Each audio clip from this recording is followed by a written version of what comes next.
అరే మామా విన్రా, ఒక ఊర్లో ఓ చాకలుండేవాడ్రా. ఆడుకో భార్య. అది ఎలాంటిదనుకున్నావ్? మహా మొండిలే. ఈడి ఏది చెయ్యొద్దన్నా అదే చేసేది. ఒకరోజు ఇద్దరూ బట్టలుతకడానికి నది దగ్గరికి వెళ్లారు. వాళ్ళు రెగ్యులర్గా ఉతికే చోట ఆ రోజు నీళ్లు బాగా ఉరకలేస్తున్నాయి. అప్పుడాడు, ఇవాళెక్కడ వద్దులే, ప్రవాహం చాలా ఫాస్ట్గా ఉంది, ఇంకో చోటకి వెళదాం అన్నాడు.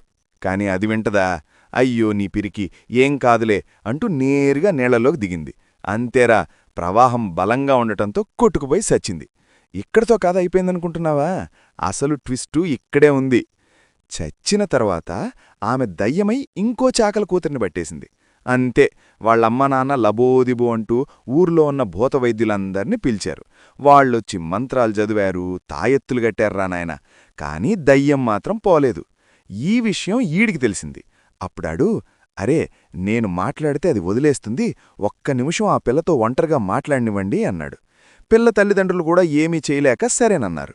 అప్పుడాడు ఆ దయ్యం బట్టిన పిల్ల చెవిలో నెమ్మదిగా, ఓసే, నువ్వు చేరిన ఇల్లు చాలా బాగుంది, నువ్వు ఇక్కడే సెటిలైపో, ఇంకెక్కడికి పోవద్దు అన్నాడట. అంతేరా, ఆ దయ్యం ఒక్కసారిగా షాక్ అయిపోయి, ఈ నా కొడుకు ఇక్కడే ఉండమంటాడా నన్ను అనుకుని వెంటనే ఆ పిల్లను వదిలేసింది. తర్వాత ఏమైంది తెలుసా? ఆ పిల్లనేరా ఈడు పెళ్లి చేసుకుంది.